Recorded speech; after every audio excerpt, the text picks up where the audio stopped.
Hello friends, divine life association team के UPSC quiz segment में आप सभी का हार्दिक स्वागत है। चलिए दोस्तों, रुक करते हैं सवालों का और साथ ही इनके जवाबों का। हाँ जी दोस्तों, और इन सवालों का जवाब तो आप हंसते मुस्कुराते लिखिएगा, ठीक, जब भी एग्जाम में जाइएगा तो। ठीक, हम ऐसा क्यों कह रहे हैं? हम इसलिए कह रहे हैं क्योंकि आपको ये मानना पड़ेगा हमारी तरफ से कि चाहे वो स्टेट लेवल के क्लास 1 ऑफिसर की सीट हो, चाहे वो सेंट्रल लेवल के क्लास 1 ऑफिसर की सीट होगी तो आपकी ही, है ना? तो चलिए भाई, इसी भावना के साथ और इसी दुआ के साथ हम शुरू करते हैं हंसते मुस्कुराते और खिलखिलाते हुए आपके लिए ये सेगमेंट। जी दोस्तों, पहला क्वेश्चन है, ग्लोबल एनवायरनमेंट फैसिलिटी के संबंध में निम्न कथनों पर विचार कीजिए। तो पहला करेक्ट स्टेटमेंट है, ग्लोबल एनवायरनमेंट फैसिलिटी की स्थापना वर्ष 1992 में रियो पृथ्वी शिखर सम्मेलन के साथ की गई थी। दूसरा correct statement, global environment facility का प्रबंधन संयुक्त रूप से विश्व बैंक, संयुक्त राष्ट्र विकास कार्यक्रम यानी कि यूनाइटेड नेशंस डेवलपमेंट प्रोग्राम और संयुक्त राष्ट्र पर्यावरण कार्यक्रम यानी कि यूनाइटेड नेशन एनवायरनमेंट प्रोग्राम द्वारा किया जाता है। अब दोस्तों, ये तो स्टेटमेंट्स खत्म हो गए, लेकिन एडिशनल चीजें जो इसके बारे में है वो हम आपको बता देते हैं। ये जो इसका हेडक्वार्टर है वो वॉशिंगटन डीसी में है। ठीक है, वॉशिंगटन डीसी कहाँ पे है? ये है अमेरिका में। और दोस्तों, ये क्या करता है, इसका काम है जो विकासशील देश होते हैं यानी डेवलपिंग कंट्रीज होते हैं उनको, और जिनकी अर्थव्यवस्था चरमरा गई है अचानक से, ठीक है, इन्फेक्टेड हो गए हैं जो देश इकोनॉमी के मामले में, उनको जलवायु परिवर्तन से संबंधित काम करने के लिए, ओजोन परत से संबंधित काम करने के लिए और जैव विविधता, ठीक है, जलवायु परिवर्तन, ओजोन परत और जैव विविधता, इन तीनों क्षेत्रों से संबंधित काम करने के लिए क्या देता है? पैसा देता है। ठीक है, अगर इन क्षेत्रों में आपको काम करना है, आप विकासशील देश हैं और इन्फेक्टेड इकोनॉमी है, तब आपको पैसा मिल सकता है, अदरवाइज भैया माला माल नहीं हो सकते यहाँ से। ठीक है, हाँ। और एक चीज ये है, यह 5 प्रमुख सम्मेलनों के लिए गठित एक वित्तीय तंत्र है। देखो, इन सम्मेलनों की सूची इस प्रकार है, हम बता देते हैं दोस्तों, ये कठिन हो सकता है, आ भी सकता है आपके एग्जाम में, इसलिए ध्यान से सुन लीजिए। पहला सम्मेलन है जलवायु परिवर्तन पर संयुक्त राष्ट्र फ्रेमवर्क कन्वेंशन। दूसरा सम्मेलन जैविक विविधता पर संयुक्त राष्ट्र सम्मेलन। तीसरा सतत कार्बनिक प्रदूषण संबंधी पोल स्टॉकहोम कन्वेंशन। चौथा मरुस्थलीकरण को कम करने हेतु संयुक्त राष्ट्र सम्मेलन। और पांचवा बुध ग्रह पर आधारित मिनीमाटा सम्मेलन। ठीक, बुध ग्रह पर आधारित मिनीमाटा नहीं, मिनामाटा सम्मेलन। ठीक, मिनी बोलने की आदत पड़ गई है ना, मिनी मोबाइल मिनी स्कर्ट तो मिनी माटा बोल गए, मीना माटा होता है। ठीक, चलिए, खैर जो भी माटा है। अब नेक्स्ट सवाल पर चलते हैं। हमारा नेक्स्ट सवाल है, रसायन विज्ञान के क्षेत्र में मिले वर्ष 2020 के नोबेल पुरस्कार के संबंध में निम्न कथनों पर विचार कीजिए। यस, चलिए अब कथन 1 देखते हैं। पहली बार इस क्षेत्र का नोबेल पुरस्कार ऐसे समूह को दिया गया जिसमें केवल महिलाएं ही कार्य कर रही हैं। ठीक है भाई, तो ओनली विमेन टीम को पहली बार ये नोबेल पुरस्कार मिला है, ये याद रखने की बात है। ये आपके कॉम्पिटिटिव एग्जाम में भी पूछा जा सकता है। कोई भी कॉम्पिटिटिव एग्जाम ले लो भाई, banking, insurance, SSC, railway, UPSC या किसी भी स्टेट का कोई एग्जाम ले लो, या फिर आप किसी भी क्विज कॉन्टेस्ट में जाते हैं, जैसे कौन बनेगा करोड़पति या इस टाइप के क्विज कॉन्टेस्ट में जाते हैं, तब भी आपसे ये क्वेश्चन पूछा जा सकता है। तो इस पर ध्यान दीजिएगा भाई, स्किप नहीं होना चाहिए, ठीक है। कथन दूसरा, इस क्षेत्र का नोबेल पुरस्कार कैस्पा नामक आनुवंशिक कैंची की खोज के लिए दिया गया। ठीक है, किसकी खोज के लिए? कैस्पा नामक आनुवंशिक कैंची। इसे फ्रांस की एमानुएल चारपेंटियर और यूएसए की जेनिफर ए डाउडना को दिया गया। किसको दिया गया? फ्रांस की एमानुएल चारपेंटियर और यूएसए की जेनिफर डाउडना को। ठीक, इस कैंची के जरिए पौधों, पशुओं और अन्य सूक्ष्म जीवों के डीएनए को उच्च परिशुद्धता के साथ बदला जा सकता है। ठीक, इससे कैंसर के साथ साथ अन्य आनुवंशिक रोगों का इलाज भी संभव है। ठीक है, अब देखिए भाई, सबसे कठिन आपको इनमें क्या लगा इस क्वेश्चन में?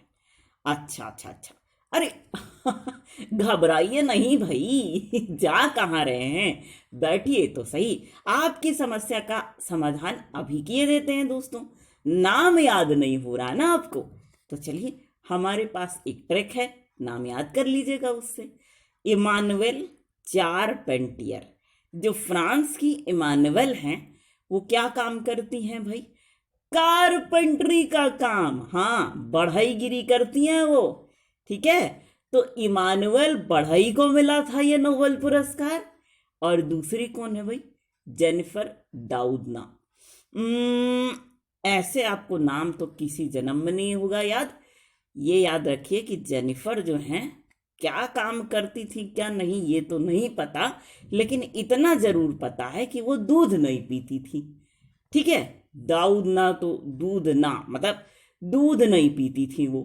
ठीक है, इमानुएल तो बेचारी मेहनत करती थी, बढ़ाईगिरी करती थी, लेकिन ये जो है दूध नहीं पीती थी, कहती थी हम नहीं पिएंगे।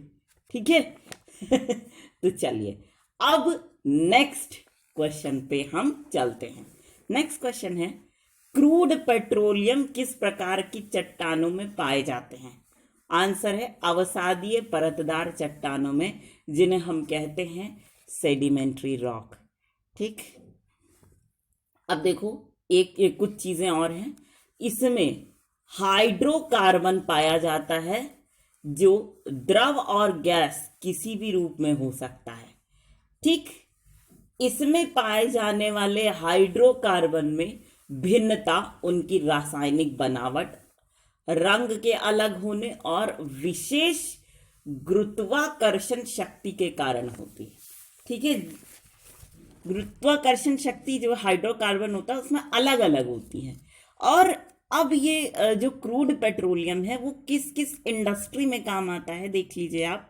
देखो, ल्यूब्रिकेंट बनाने में, वैसलीन बनाने में, वैक्स बनाने के काम आता है, साबुन वाली इंडस्ट्री में काम आता है ये। ठीक है, कॉस्मेटिक्स की जो इंडस्ट्री होती है उसमें इसका उपयोग किया जाता है। ठीक है जी, जो इसके उत्पाद होते हैं इनका उपयोग यहाँ किया जाता है। रबर की इंडस्ट्री में, दवाइयाँ बनाने के लिए क्रूड पेट्रोलियम के उत्पाद का प्रयोग किया जाता है। उप उत्पाद का मतलब क्या हो गया? By products. ठीक, बाई प्रोडक्ट्स अगर आएगा तो क्या मतलब होगा? उप उत्पाद। ठीक है, क्लियर हो गया? चलिए अब नेक्स्ट क्वेश्चन पे चलते हैं। हड्डी युक्त मछलियों के नए परिवार की खोज कहाँ हुई है? आंसर है पश्चिमी घाट में हुई है। अच्छा, ये जो नया परिवार है मछली का इस तरह की, उनकी खोज कहाँ कहाँ के वैज्ञानिकों ने की, ये आपको बताना है। देखो भाई, भारत, यूके, जर्मनी और स्विट्जरलैंड के वैज्ञानिकों ने मछली के इस परिवार की खोज की है। ठीक, अच्छा, इन्होंने इनका नाम या इस परिवार को किस नाम से जाना है? इनिग माछानिदाई के नाम से जाना है। क्या नाम दिया है इन्होंने? इनिग माछानिदाई। ठीक, इनिग माछानिदाई। ठीक, मतलब कि इनिग, ए भैया मक्खन तो नहीं खाए थे हम जो मुझे नींद आ गई। ठीक है, इस तरह से याद कर लीजिए। ठीक, मक्खन तो खाए नहीं थे, ऐसे कैसे मुझे नींद आ गई। ठीक, इससे आपको याद हो जाएगा। चलिए नेक्स्ट क्वेश्चन है, प्रोडक्शन लिंक इंसेंटिव स्कीम के संबंध में निम्न कथनों पर विचार कीजिए। देखिए दोस्तों, इस स्कीम के संबंध में जो करेक्ट स्टेटमेंट्स हैं वो कुछ इस तरह से हैं। यह योजना सूचना प्रौद्योगिकी मंत्रालय द्वारा शुरू की गई है। और दूसरा, production link incentive scheme large scale electronic manufacturing से संबंधित है। ठीक है, वृहद स्तर पर इलेक्ट्रॉनिक्स आइटम्स बनाने वाली जो इंडस्ट्री है उनसे संबंधित है ये स्कीम। अच्छा, देखिए इसमें हो क्या रहा है दोस्तों, समझिएगा इसको। जैसे बड़ी कंपनीज होती हैं, उनके कुछ सेल्स होते हैं जिससे प्रॉफिट होता है उनको। ठीक, कुछ ऐसा प्रॉफिट होता है जो कि हाँ रोज ही लगभग हो जाता है उतना। ठीक, और कभी कभी ऐसा भी होता है कि ज़्यादा प्रॉफिट हो गया, जिसको कि हम इंसेंटिवाइज प्रॉफिट कहते हैं। ठीक है, तो अगर उतना प्रॉफिट कंपनी को मिलता है मान लीजिए, तो इस स्कीम के तहत उनको गवर्नमेंट की तरफ से कितना इंसेंटिव और मिल जाएगा? 4 से 6% और ज़्यादा प्रॉफिट उनको मिल जाएगा। ठीक है, और ये बोला गया है कि इस स्कीम में 2019-20 को आधार वर्ष माना गया है, बेस ईयर माना गया है। और ये बोला गया है कि इस मतलब 5 साल के अंदर जो कंपनीज हैं, बड़ी कंपनीज, वो क्या करेंगी? 10.5 लाख करोड़ का प्रोडक्शन करेंगी इलेक्ट्रॉनिक्स का। ठीक, और 11,000 करोड़ का वो आयात करेंगी। इन्वेस्टमेंट होना चाहिए अगले 5 वर्षों में। ठीक, इन कंपनीज का ये एक्सपेक्ट किया गया है मंत्रालय की तरफ से इस स्कीम के तहत। ठीक है, इसलिए ये स्कीम कई कॉम्पिटिटिव एग्जाम्स के लिहाज से इम्पॉर्टेंट है। ठीक है, चाहे वो बैंकिंग के एग्जाम्स हो, इंश्योरेंस के एग्जाम्स हो, यूपीएससी के एग्जाम हो, या फिर आप और कोई भी एग्जाम लिखने वाले हैं, उसके लिहाज से भी काफ़ी इम्पॉर्टेंट ये क्वेश्चन हो जाता है। तो दोस्तों, इसी सवाल और इसी जवाब के साथ हम ये सेगमेंट यहीं पर करते हैं समाप्त। लेकिन फ्रेंड्स, हम आपसे एक रिक्वेस्ट ज़रूर करना चाहेंगे, वो ये कि आप सभी लोग इस सेगमेंट को दिल खोल करके एंजॉय कीजिए और साथ ही से उन लोगों तक ज़रूर से ज़रूर पहुंचाने की पूरी कोशिश कीजिएगा, my most dearest of the dearest friends, जो लोग इंटरनेट फैसिलिटी का लाभ नहीं उठा पा रहे हैं, है ना। तो इसी छोटे से रिक्वेस्ट के साथ हम आप सभी के ढेर सारे प्यार, जुनून, जज्बात और कड़ी मेहनत के साथ साथ आप सभी की उस कोशिश को भी दिल से सलाम करना चाहेंगे, जिसकी बदौलत ना सिर्फ आप सभी नई नई ऊंचाइयों को छू रहे हैं, बल्कि साथ ही आप सभी हर क्षेत्र में अपनी योग्यता का परचम लहरा पाने में भी भली भांति सक्षम हैं।